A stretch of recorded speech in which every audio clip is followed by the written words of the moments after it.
Hi friends, welcome back to my YouTube channel.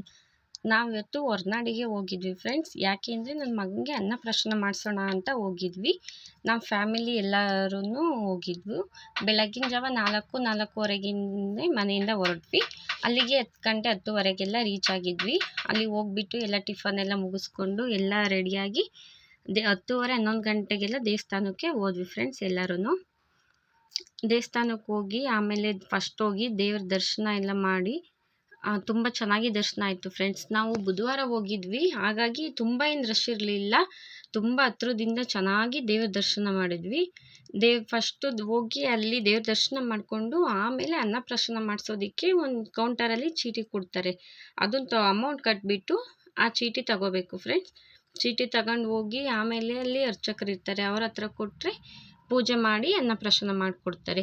ತುಂಬ ನಿಧಾನವಾಗಿ ತುಂಬ ಚೆನ್ನಾಗಿ ಪಾಪು ಹೆಸರು, ಮಕ್ಕಳ ಹೆಸರು, ಮನೆಯವ್ರ ಹೆಸರು, ಎಲ್ಲರ ಹೆಸರು ಕೇಳಿಬಿಟ್ಟು ನಿಧಾನವಾಗಿ ಎಲ್ಲರ ಹೆಸರಲ್ಲೂ ಅರ್ಚನೆ ಮಾಡಿ ಚೆನ್ನಾಗಿ ಪೂಜೆ ಮಾಡಿಕೊಡ್ತಾರೆ ಫ್ರೆಂಡ್ಸ್. ಏನಂದರೆ ಒಂದು 10ರಿಂದ 15 ನಿಮಿಷ ಆಗುತ್ತೆ ಅಷ್ಟೇ ಪೂಜೆ, ತುಂಬ ಏನು ಟೈಮ್ ಆಗೋದಿಲ್ಲ. ನಿಧಾನವಾಗಿ ಚೆನ್ನಾಗೇ ಪೂಜೆ ಮಾಡಿಕೊಡ್ತಾರೆ.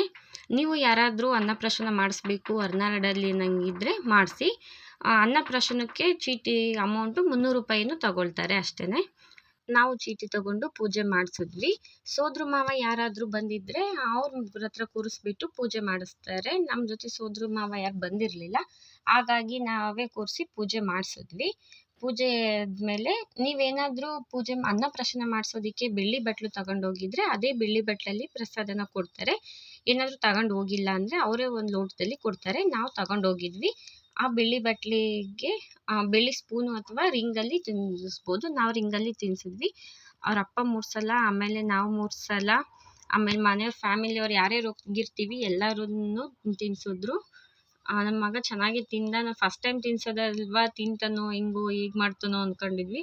ಅವ್ನು ತುಂಬಾ ಇಷ್ಟಪಟ್ಟು ತಿಂದ. ಎಲ್ಲರೂ ತಿನ್ನಿಸಿದ್ವಿ. ಹಾಗೆ ನನ್ನ ಮಗಳನ್ನೂ ಸಹ ತಿನ್ನಿಸ್ಬೇಕು ಅಂತ ತುಂಬಾ ಕಾಯ್ತಾ ಇದ್ಲು. ಅವಳು ಹೋಗ್ಬೇಕಾರಿಂದನೂ ಹೇಳ್ತಾ ಇದ್ಲು, ಅಮ್ಮ ಪಾಪುಗೆ ನಾನು ತಿನ್ನಿಸ್ಬೇಕು ಅಂತ. ಫೈನಲಿ ಅವಳು ಸಹ ತಿನ್ನಿಸಿದ್ಲು. ಅವಳಿಗೆ ತುಂಬಾ ಖುಷಿ ಆಯಿತು. ಅವಳ ತಮ್ಮಂಗೆ ಫಸ್ಟ್ ಟೈಮ್ ಅವಳು ತಿನ್ನಿಸಿದ್ರಿಂದ ಮಕ್ಕಳಿಗೆ ಆಗಲ್ವಾ, ಏನಾದರೂ ತಿನ್ನಿಸ್ಬೇಕು, ಮಾಡಬೇಕು, ಪಾಪುನ ಆಟಾಡಿಸ್ಬೇಕು ಅಂದರೆ ತುಂಬಾ ಖುಷಿ ಅಲ್ವಾ. ಅವಳಿಗೂ ಅಷ್ಟೇ ತುಂಬ ಖುಷಿ ಆಯಿತು. ಎಲ್ಲರೂ ತಿನ್ನಿಸಿ ಫ್ಯಾಮಿಲಿ ಎಲ್ಲ ಆದಮೇಲೆ ಫೈನಲಾಗಿ ಪೂಜೆ ಎಲ್ಲ ಮಾಡಿಸಿ ಅವರಿಗೆ ಏನು ದಕ್ಷಿಣೆ ಕೊಡಬೇಕು ಅದನ್ನು ಕೊಟ್ಬಿಟ್ಟು, ನೀವೇನಾದರೂ ದೇವಸ್ಥಾನಕ್ಕೆ ಕಾಣಿಕೆ ಅಥವಾ ದಾನ ಏನಾದರೂ ಕೊಡಬೇಕು ಅಂದ್ಕೊಂಡಿದ್ರೆ ಅಲ್ಲಿ ಕೌಂಟರ್ನಲ್ಲಿ ಹೆಸರು ಬರೆಸ್ಬಿಟ್ಟು ಕೊಡ್ಬೋದು. ನಾವು ಅದೇ ಥರ ಕೊಟ್ಟು ಸ್ವಲ್ಪ ಹೊತ್ತು ದೇವಸ್ಥಾನದಲ್ಲಿ ಕೂತ್ಕೊಳ್ಳೋಣ ಅಂತ ಕೂತಿದ್ವಿ. ದೇವಸ್ಥಾನದಲ್ಲಿ ಕೂತಿದ್ರೆ ಮನಸ್ಸಿಗೆ ಏನೋ ಒಂಥರ ತುಂಬ ನೆಮ್ಮದಿ ಅಲ್ಲ.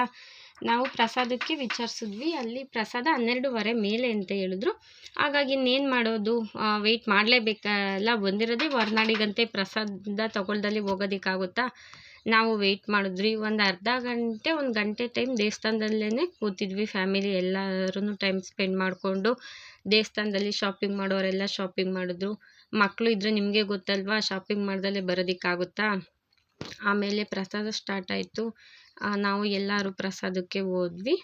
ಅಲ್ಲಿ ಪ್ರಸಾದವಂತೂ ತುಂಬಾ ಚೆನ್ನಾಗಿರುತ್ತೆ ಫ್ರೆಂಡ್ಸ್. ಅನ್ನ ಸಾರು, ಪಾಯಸ, ಪುಳಿಯೋಗರೆ ಎಲ್ಲ ಊಟ ಕೊಟ್ಟು ನಾವು ಎಲ್ಲರೂ ಊಟ ಮಾಡಿಕೊಂಡು ಹೊರನಾಡಿಂದ ಹೊರಟು ಬೇಲೂರಿಗೆ ಬಂದು ಅಲ್ಲೂ ಅಷ್ಟೇ ದೇವಸ್ಥಾನ ಎಲ್ಲ ನೋಡಿಕೊಂಡು 4 ಗಂಟೆ 4:15 ಬೇಲೂರಿಂದ ಹೊರಟು ನಾವು ಹೊರಡೋ ಟೈಮಿಗೆ ತುಂಬಾ ಮಳೆ ಸ್ಟಾರ್ಟ್ ಆಯಿತು ಫ್ರೆಂಡ್ಸ್. ವೆದರ್ ಅಂತೂ ತುಂಬಾ ಚೆನ್ನಾಗಿತ್ತು ಫ್ರೆಂಡ್ಸ್. ಈ ಮಳೆಗೆ ಎಲ್ಲರೂ ಈವ್ನಿಂಗ್ ಸ್ನ್ಯಾಕ್ಸ್ ತಿನ್ಕೊಂಡು ಕಾಫಿ ಟೀ ಎಲ್ಲ ಮುಗಿಸ್ಕೊಂಡು ಬೇಲೂರಿಂದ ಹೊರಟು 6 ಗಂಟೆ 6:30 ಮನೆಗೆ ಬಂದ್ವಿ ಫ್ರೆಂಡ್ಸ್. ಈ ವಿಡಿಯೋ ನಿಮಗೆ ಇಷ್ಟ ಆಗಿದ್ದರೆ ನನ್ನ ಚಾನಲ್ನ ಲೈಕ್ ಮಾಡಿ, ಶೇರ್ ಮಾಡಿ, ಸಬ್ಸ್ಕ್ರೈಬ್ ಮಾಡಿ. Thank you.